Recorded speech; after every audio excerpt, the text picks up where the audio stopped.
Assalamualaikum warahmatullahi wabarakatuh. Saya Andi Astajina Rakenela Saifan dari Prodi Manajemen Retail.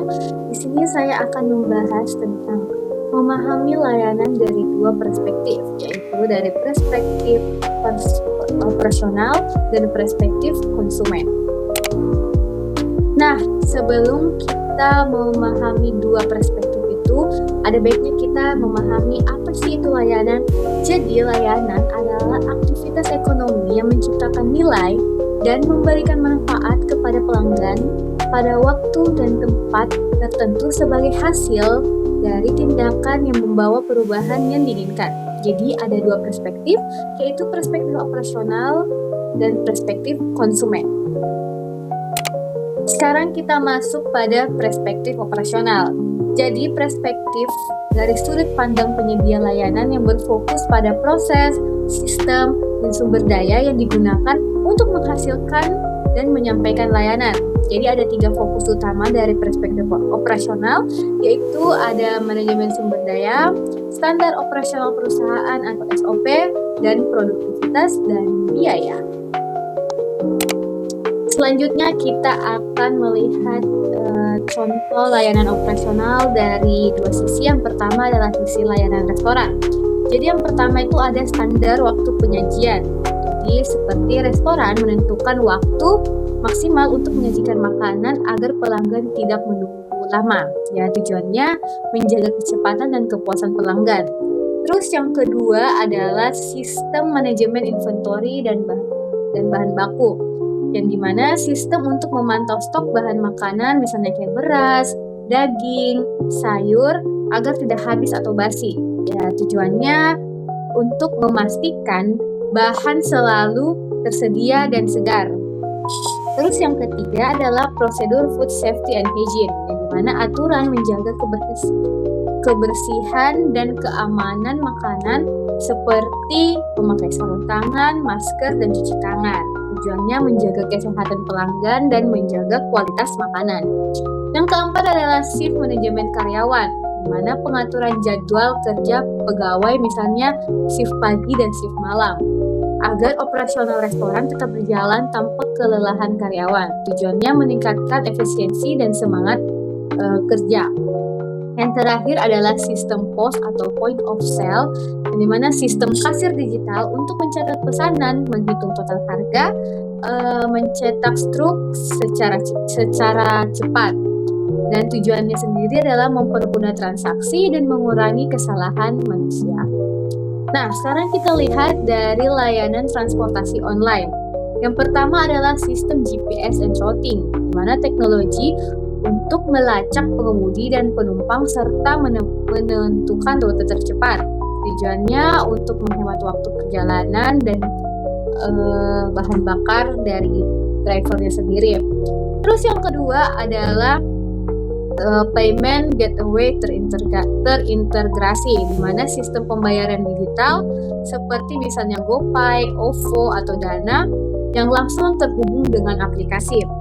Tujuannya transaksi lebih cepat, aman, dan tanpa uang tunai.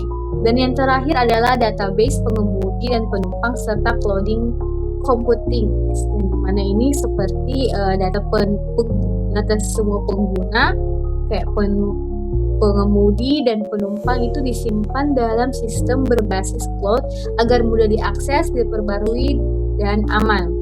Ya, tujuannya sendiri seperti mempermudah pengolahan data, meningkatkan keamanan, dan menjaga performa aplikasi.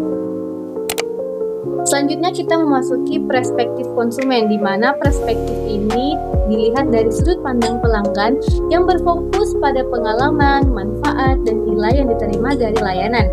Dan fokus utamanya itu ada terutama pastinya kemudahan aksesnya, kualitas pengalaman, nilai yang diterima, kepuasan pelanggan, dan emosi dan persepsinya.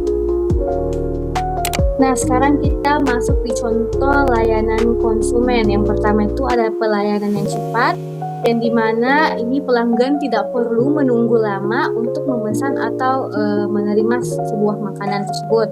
Terus yang kedua ada rasa makanan yang konsisten, yang dimana ini cita rasa makanan selalu sama enaknya setiap datang dan tidak berubah-ubah.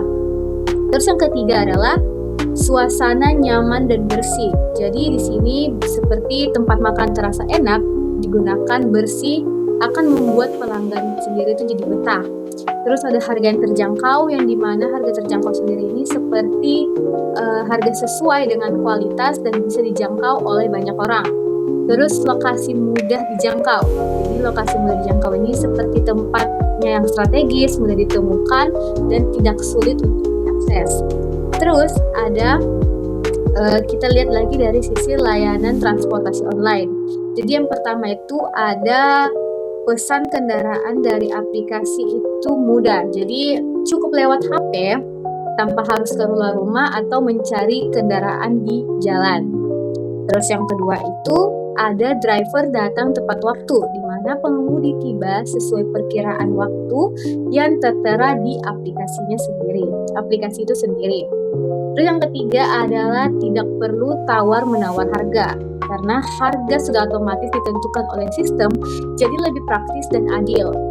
Terus yang keempat adalah pembayaran cashless yang praktis, di mana bisa bayar lewat dompet digital tanpa uang tunai.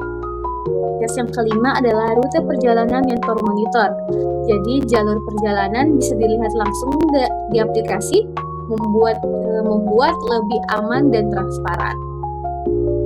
Jadi kita bisa dapat simpulkan bahwa layanan berkualitas memerlukan keseimbangan antara perspektif operasional dan perspektif konsumen. Perspektif operasional memastikan efisiensi dan keberlanjutan bisnis, sementara perspektif konsumen memastikan kepuasan dan loyalitas pelanggan. Keberhasilan layanan terletak pada keamanan mengintegrasikan kedua perspektif ini secara harmonis untuk menciptakan nilai yang optimal bagi semua pihak. Oke, mungkin itu adalah sedikit pembahasan tentang layanan dari dua perspektif. Kurang dan lebihnya mohon dimaafkan. Wassalamualaikum warahmatullahi wabarakatuh.